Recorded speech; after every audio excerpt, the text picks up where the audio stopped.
Lectura del Santo Evangelio según San Lucas. En aquel tiempo entró Jesús en una aldea y una mujer llamada Marta lo recibió en su casa. Esta tenía una hermana llamada María, que sentada junto a los pies del Señor escuchaba su palabra. Marta, en cambio, andaba muy afanada con los muchos servicios, hasta que acercándose dijo: Señor, ¿no te importa que mi hermana me haya dejado sola para servir? Diré que me eche una mano. Respondiendo, le dijo el Señor: Marta, Marta, andas inquieta y preocupada con muchas cosas. Solo una es necesaria. María, pues, ha escogido la parte mejor y no le será quitada. Palabra del Señor. En este episodio evangélico que relata San Lucas, se ha visto siempre los dos modelos de vida: el protagonizado por Marta, la vida activa de la Iglesia, y el otro encarnado en María, su hermana, la vida contemplativa. Y está bien en tanto no se los presente en modo antagónico, uno contra el otro. Sí, vida activa, no contemplativa, o solo contemplativa, no activa, aunque esto último nunca lo oiremos.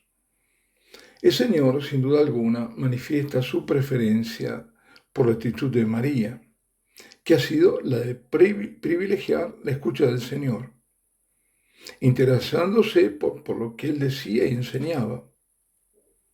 Tanto es así que en el original griego no usa el comparativo mejor, sino la palabra buena. María eligió la parte buena y no le será quitada. Sin embargo, para evitar equívocos que probablemente en griego no se dan, se escogió la palabra mejor. Porque en verdad Marta quería coger debidamente a Jesús. Ella entendía honrarlo de la mejor manera. Además, el mismo Jesús había dicho que no quedaría sin recompensa aquel que diera, aunque más no fuera, un simple vaso de agua a uno de los suyos. El Señor había venido a enseñar a los hombres la verdad, a manifestar al Dios verdadero, a depurar la religión que habían falsificado saduceos, doctores de la ley, fariseos. Él venía a traernos la salvación, y aunque en ese momento no conociesen ellas el alcance de esta salvación, que sería su sacrificio redentor, porque la palabra de Jesús era palabra de vida, María lo escuchaba con total atención. María lo escuchaba absorta, estaba sumida en la escucha como si el mundo no importase, y de hecho no importaba. Sin embargo, no es posible decir que Marta fuese desatenta a las palabras del Mesías, porque ella sabía quién era Jesús, era amigo de su hermano y su amigo. No obstante todo eso, según ella, aquel no era el momento para escuchar. Ella quería ahora preparar todo para que se sintiese bien en aquella, su casa, quiero decir la del Señor, que de hecho lo era por ser la de sus amigos, y ahí irá Jesús a refugiar su alma poco antes de vivir su pasión. Jesús no deja lugar a dudas al sentar las prioridades, y la prioridad es escucharlo a Él, es permanecer con Él. El Señor dice que la principal obra es escucharlos, poner toda nuestra atención en aquello que nos dice a través de los evangelios. Él habla por medio de la palabra escrita que confió a su iglesia, por medio de los sagrados escritores del Nuevo Testamento y por el magisterio auténtico de la iglesia. También el Señor nos habla cuando nuestra escucha es como la de María de Betania, es decir, la misma Magdalena según algunos padres de la iglesia, en los momentos de adoración silenciosa y contemplativa. Es cuando, si no recibimos alguna voz interior, una locución, que puede alguna vez ocurrir, recibimos, sí, inspiraciones, mociones, certezas de nuestros corazones. A partir de allí es que podemos servirlo y nuestras obras estarán motivadas por el amor. En orden de jerarquía, primero la contemplación. Siempre primero estar junto a Jesús, para luego servir a Jesús en el otro, para ir al mundo a llevarlo a Él, a llevar sus enseñanzas, su magisterio, su palabra, su amor de salvación. En los años pasados recientes, se insistía que la Iglesia debía ir a las periferias. Desde el inicio la Iglesia ha ido a las periferias, más aún, ha ido a los confines de la tierra para llevar a Jesucristo, para proclamar que solo en Él hay salvación. Eso fue lo primero. Y luego surgió la consecuencia de llevar a los demás la civilización cristiana. Eso pasó en la Europa devastada por las hordas barbáricas a la caída del imperio y antes en los lugares donde fue apareciendo el cristianismo, primero Asia y norte de África. Europa, sí. Más tarde, América, Oceanía. La iglesia siempre fue una iglesia en salida. Cuando dejó de evangelizar, dejó de ser la iglesia de Cristo. No es con activismo como se vuelve a ser iglesia, porque el activismo no hace a la iglesia. Es Cristo presente en el centro y por arriba de todo y de todos la iglesia. Por eso es cuerpo místico, en el que Él es la cabeza. Todo esfuerzo humano sin Jesucristo que lo sustente, que no parta de su persona y lleve a Él en la Eucaristía, es no solo infecundo, sino desnaturalizado. Pierde su esencia. Es el sarmiento seco que sirve solo para ser quemado. Pues esto mismo es la purificación a la que no podremos evitar ir al encuentro. La parte que será desechada. La iglesia desnaturalizada, traicionada es la verdadera calificación, de los fiducias suplicantes, de la misericordia sin arrepentimiento, del vive como quieras que total Dios te ama, de la sinodalidad subvertida por distorsionada, del ecumenismo apóstata, del pecado atroz de sus miembros, no es la iglesia de Cristo. Y debe ser purificada.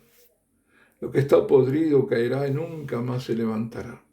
Así decía una versión del tercer secreto de Fátima, en la que hablaba como una quita, como le fue dicho también a Teresa Mosco, como está implícito en Garabandal, que habría cardenales contra cardenales y obispos contra obispos. Una iglesia que rechaza hablar de Cristo. Recordemos la JMJ en Portugal, donde un prelado, que luego fue ascendido, dijo que los jóvenes podían ir tranquilos a la JMJ, porque a nadie se quería convertir. Una iglesia con sacerdotes y obispos que niegan dar la comunión católicamente no es iglesia. Una iglesia que hace creer que comulgar debidamente era peligroso porque la Eucaristía de algún modo podía ser vehículo de contagio, como si Dios nos convocase al sacrificio del Hijo para que nos contagiemos. Es un remedo de iglesia, una burla. Ella sí que se enferma. Debemos decididamente apartarnos o apartar todo lo que reniegue de la adoración a nuestro Señor. Es hora de hacerlo. Apartar de nosotros las misas sacrílegas, la inmoralidad envuelta en diabólico engaño, presentada como misericordia. Lejos debemos estar de la confusión de la verdad con las herejías, de la verdadera y única religión con el amasijo de religiones presentadas como ecumenismo y fraternidad universal, donde Jesucristo es uno más. La Santísima Virgen advertía que no existe ecumenismo que no parta de la centralidad de la Eucaristía. Todo el resto son solo sucursales del infierno. Por favor, escuchemos lo que decía Entre Fontane. Hijos míos, La salvación no está en reunir todas las religiones para hacer un amasijo de herejías y de errores. Y agregaba, los hombres deben vivir según la iglesia y no la iglesia vivir según ellos. Los hombres deben persuadirse de la verdad. La doctrina de la iglesia es de Cristo. No cambiéis la doctrina, sino vuestros corazones para vivir según esa doctrina, para la salvación vuestra y la del prójimo. Eso decía. ¿Y qué más y mejor podemos decir nosotros? Nada. Repetir que solo la verdadera iglesia que se nutre de Cristo, que lo haya contemplado y permanecido con Él y que plena del Espíritu, portadora de Cristo, es la única que puede ir en socorro espiritual de esas personas que están en las periferias existenciales, abandonadas, desesperanzadas, desesperadas, esperando solo morirse o caminando hacia el suicidio. Esa es la iglesia movida por el Espíritu Santo, que posee esa fe que supera todo escándalo o aparente absurdo. El sufrimiento de los inocentes escandaliza. Si no hay verdadera fe de una verdadera iglesia, no es posible superar el escándalo ni hablar con autoridad. Cuando Jesús se transfigura, mostrando su divinidad, el Padre les habla a los 3 aturdidos discípulos. Les dice, este es mi Hijo, el amado, en quien me complazco, escuchadlo. Dios manda escuchar a Cristo. La iglesia tiene que escucharlo en contemplación, en su misterio. Enfrentar acción con contemplación. Obligar a las monjas contemplativas que abran el monasterio y salgan, como se hizo, es obra del demonio. Pocos conocen la Constitución Apostólica Vultum Dei Quaerere del 2016. Abierto ataque a la vida contemplativa femenina. No seguiré hablando de todo esto, de lo que ya he hablado más de una vez, en este tiempo de franca apostasía. Decir que es diabólico enfrentar acción a contemplación. Toda acción caritativa tiene su origen en la contemplación, fuente de toda caridad. Es diabólico dividir y enfrentar a 2 aspectos fundamentales del cristianismo, del catolicismo. Lo que debe quedar claro, y esta es la palabra del Señor, es que no hay enfrentamiento, sino primacía de la contemplación sobre la acción. La acción caritativa recibe su fuerza y su impulso de la contemplación, que además la ilumina para saber qué camino tomar en cada caso. La acción, entonces, cuando viene de la contemplación, no es acción simplemente humana, sino que lleva en sí la gracia que la santifica y vuelve fecunda. Roguemos a Dios por la restitución de los valores de la verdadera iglesia de Cristo. Algunos estamos convencidos que estamos en tiempos de purificación, aunque aún no se manifieste.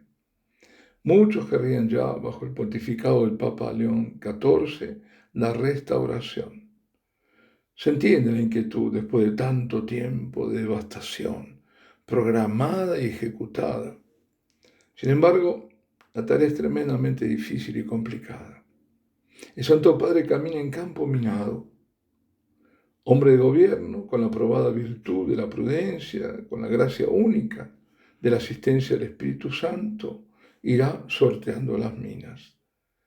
Personalmente creo que es el Papa no de la restauración, sino de la purificación, lo que significa de la gran persecución.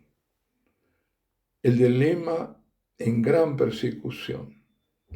Después seguía, claro, está vinculado a Pedro Romano, no hay duda. Por eso, el Papa de la visión del secreto de Fátima, marchando entre cadáveres, no solo alegóricos, sino reales, y terminado en el martirio, probablemente, pueda ser él.